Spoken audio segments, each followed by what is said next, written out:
हल्कू ने आकर स्त्री से कहा, सहना आया है, लाओ जो रुपए रखे हैं उसे दे दूं, किसी तरह गला तो छूटे।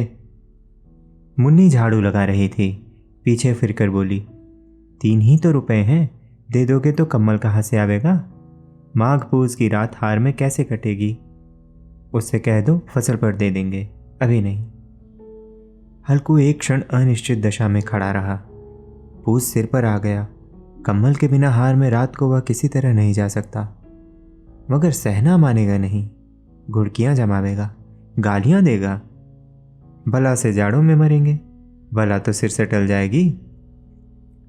यह सोचता हुआ वह अपनी भारी भरकम डील लिए हुए, जो उसके नाम को झूठ सिद्ध करता था, स्त्री के समीप आ गया और खुशामद करके बोला, ला दे दे, गला तो छूटे, कम्मल के लिए कोई दूसरा उपाय सोचूंगा। मुन्नी उसके पास से दूर हट गई और आंखें तरेरती हुई बोली, कर चुके दूसरा उपाय, जरा सुनूं तो कौन सा उपाय करोगे? कोई खैरात दे देगा कम्मल? न जाने कितनी बाकी है जो किसी तरह चुकने ही नहीं आती। मैं कहती हूं तुम क्यों नहीं खेती छोड़ देते? मर मर कर काम करो, उपज हो तो बाकी दे दो। चलो छुट्टी हुई, बाकी चुकाने के लिए ही तो हमारा जन्म हुआ है। पेट के लिए मजूरी करो, ऐसी खेती से बाज आए, मैं रुपए न दूंगी न दूंगी। हल्कू उदास होकर बोला, तो क्या गाली खाऊं? मुन्नी ने तड़प कर कहा, गाली क्यों देगा, क्या उसका राज है? मगर यह कहने के साथ ही उसकी तनी हुई भौहें ढीली पड़ गईं। हल्कू के उस वाक्य में जो कठोर सत्य था, वह मानो एक भीषण जंतु की भांति उसे घूर रहा था। उसने जाकर आले पर से रुपए निकाले और लाकर हल्कू के हाथ पर रख दिए। फिर बोली, तुम छोड़ दो अब की से खेती, मजूरी में सुख से एक रोटी तो खाने को मिलेगी, किसी की धौंस तो न रहेगी। अच्छी खेती है, मजूरी करके लाओ, वह भी उसी में झोंक दो, उस पर धौंस। हल्कू ने रुपए लिए और इस तरह बाहर चला मानो अपना हृदय निकाल कर देने जा रहा हो। उसने मजूरी से एक एक पैसा काट काट कर 3 रुपए कम्मल के लिए जमा किए थे। वह आज निकले जा रहे थे। एक एक पग के साथ उसका मस्तक अपनी दीनता के भार से दबा जा रहा था। पूस की अंधेरी रात, आकाश पर तारे भी ठिठुरते हुए मालूम होते थे। हल्कू अपने खेत के किनारे ऊख के पत्तों की एक छतरी के नीचे बांस के खटोले पर अपनी पुरानी गाढ़े की चादर ओढ़े बड़ा कांप रहा था। खाट के नीचे उसका संगी कुत्ता जबरा पेट में मुंह डाले सर्दी से कूं कूं कर रहा था। दोनों में से एक को भी नींद न आती थी। हल्कू ने घुटनियों को गर्दन में चिपकाते हुए कहा, क्यों जबरा, झाड़ा लगता है? कहता तो था घर में पुआल पर लेटे रहे, तो यहाँ क्या लेने आए थे? अब खाओ ठंड, मैं क्या करूं? जानते थे मैं यहाँ हलवा पूरी खाने आ रहा हूं, दौड़े दौड़े आगे आगे चले आए, अब रो नानी के नाम को। जबरा ने पड़े पड़े दुम हिलाई और अपनी कूं कूं को दीर्घ बनाता हुआ एक बार जम्हाई लेकर चुप हो गया। उसकी श्वान बुद्धि ने शायद ताड़ लिया, स्वामी को मेरी कूं कूं से नींद नहीं आ रही है। हल्कू ने हाथ निकालकर जबरा की ठंडी पीठ सहलाते हुए कहा, कल से मत आना मेरे साथ, नहीं तो ठंडे हो जाओगे। यह रांड पछुआ न जाने कहां से बर्फ लिए आ रही है। उठूं, फिर एक चिलम भरूं, किसी तरह रात तो कटे। 8 चिलम तो पी चुका, यह खेती का मजा है। और एक एक भगवान ऐसे पड़े हैं जिनके पास जाड़ा जाए तो गर्मी से घबरा कर भागे। मोटे मोटे गद्दे, लिहाफ, कम्बल, मजाल है जाड़े का गुजर हो जाए। तकदीर की खूबी, मजूरी हम करें, मजा दूसरे लूटें। हल्कू उठा, गड्ढे में से जरा सी आग निकालकर चिलम भरी। जबरा भी उठ बैठा। हल्कू ने चिलम पीते हुए कहा, पिएगा चिलम? जाड़ा तो क्या जाता है, जरा मन बदल जाता है। जबरा ने उसके मुंह की ओर प्रेम से छलकती हुई आंखों से देखा। हल्कू, आज और जाड़ा खा ले, कल से मैं यहाँ पुआल बिछा दूंगा, उसी में घुसकर बैठना, तब जाड़ा न लगेगा। जबरा ने अपने पंजे उसकी घुटनियों पर रख दिए और उसके मुंह के पास अपना मुंह ले गया। हल्कू को उसकी गर्म सांस लगी। चिलम पीकर हल्कू फिर लेटा और निश्चय करके लेटा कि चाहे कुछ हो, अब की सो जाऊंगा। पर एक ही क्षण में उसके हृदय में कंपन होने लगा। कभी इस करवट लेटता, कभी उस करवट, पर जाड़ा किसी पिशाच की भांति उसकी छाती को दबाए हुए था। जब किसी तरह न रहा गया तो उसने जबरा को धीरे से उठाया और उसके सिर को थपथपाकर उसे अपनी गोद में सुला लिया। कुत्ते की देह से जाने कैसी दुर्गंध आ रही थी, पर वह उसे अपनी गोद में चिपटाए हुए ऐसे सुख का अनुभव कर रहा था जो इधर महीनों से उसे न मिला था।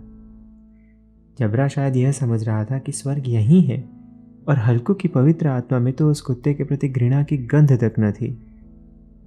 अपने किसी अभिन्न मित्र या भाई को भी वह इतनी ही तत्परता से गले लगाता। वह अपनी दीनता से आहत न था जिसने आज उसे इस दशा को पहुंचा दिया।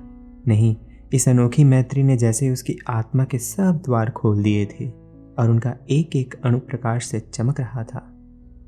सहसा जबरा ने किसी जानवर की आहट पाई। इस विशेष आत्मीयता ने उसमें एक नई स्फूर्ति पैदा करती थी जो हवा के ठंडे झोंकों को तुच्छ समझती थी।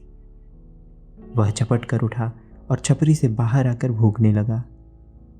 हल्कू ने उसे कई बार चुमकार कर बुलाया, पर वह उसके पास न आया। हार में चारों तरफ दौड़ दौड़ कर भूखता रहा।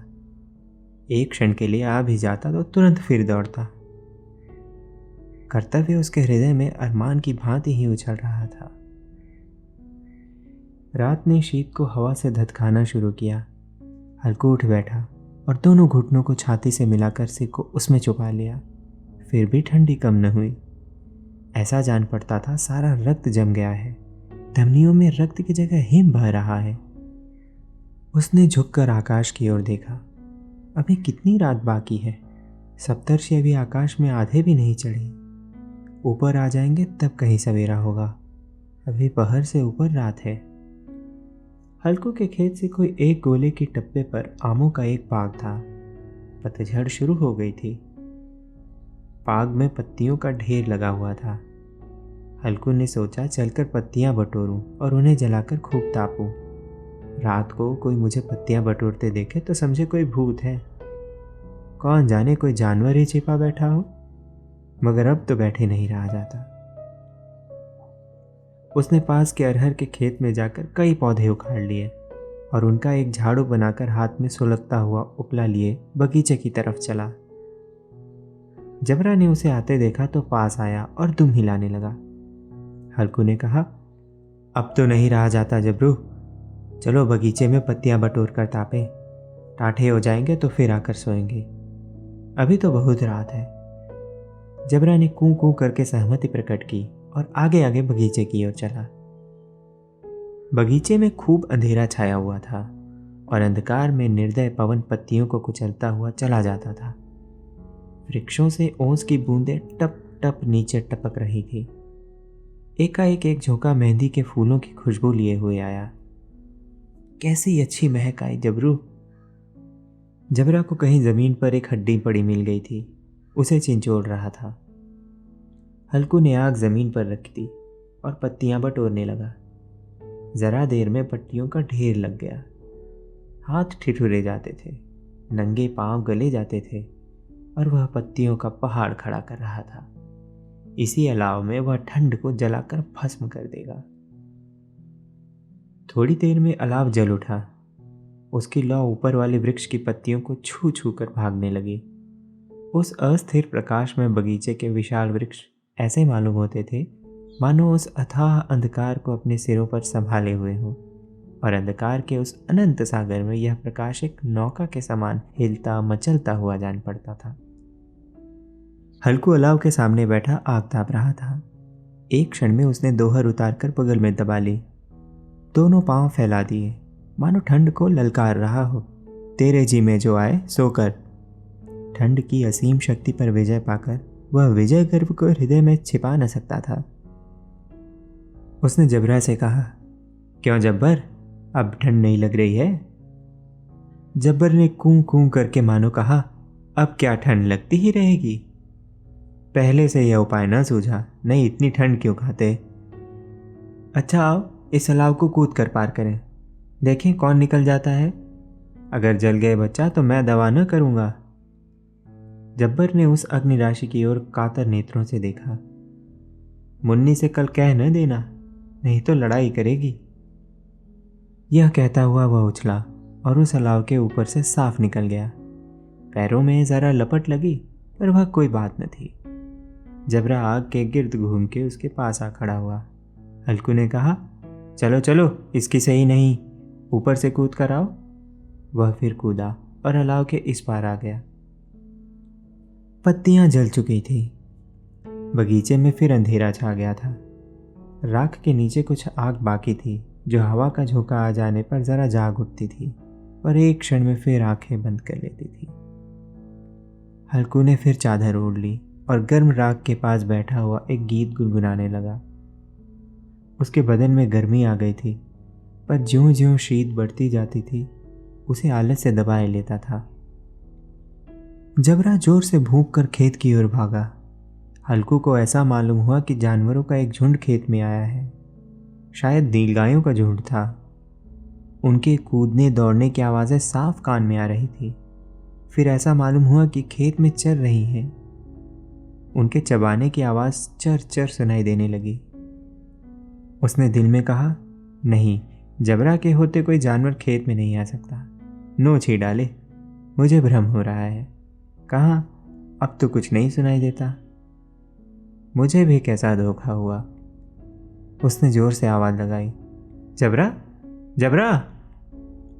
जबरा भूखता रहा। उसके पास न आया।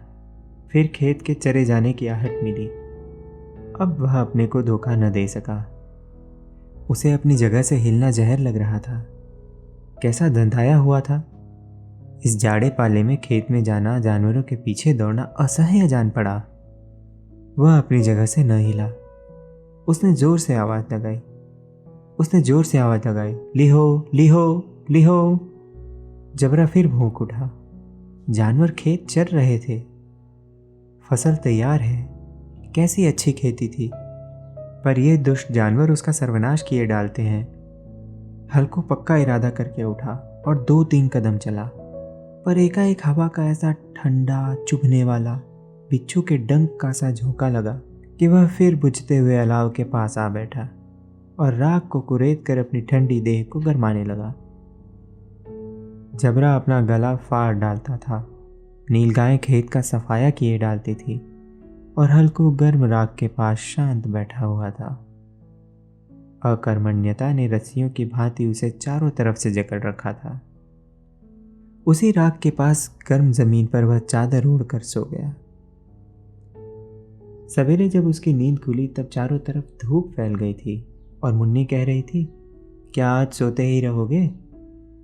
तुम यहाँ आकर रम गए और उधर सारा खेत चौपट हो गया। हल्कू ने उठकर कहा, क्या तू खेत से होकर आ रही है? मुन्नी बोली, हाँ, सारे खेत का सत्यानाश हो गया। भला ऐसा भी कोई सोता है? तुम्हारे यहाँ मड़ैया डालने से क्या हुआ? हल्कू ने बहाना किया, मैं मरते मरते बचा।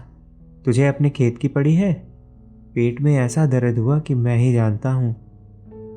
दोनों फिर खेत के डांड पर आए। देखा, सारा खेत रौंदा पड़ा हुआ है और जबरा मड़ैया के नीचे चित लेटा है, मानो प्राण ही न हो। दोनों खेत की दशा देख रहे थे। मुन्नी के मुख पर उदासी छाई थी, पर हल्कू प्रसन्न था।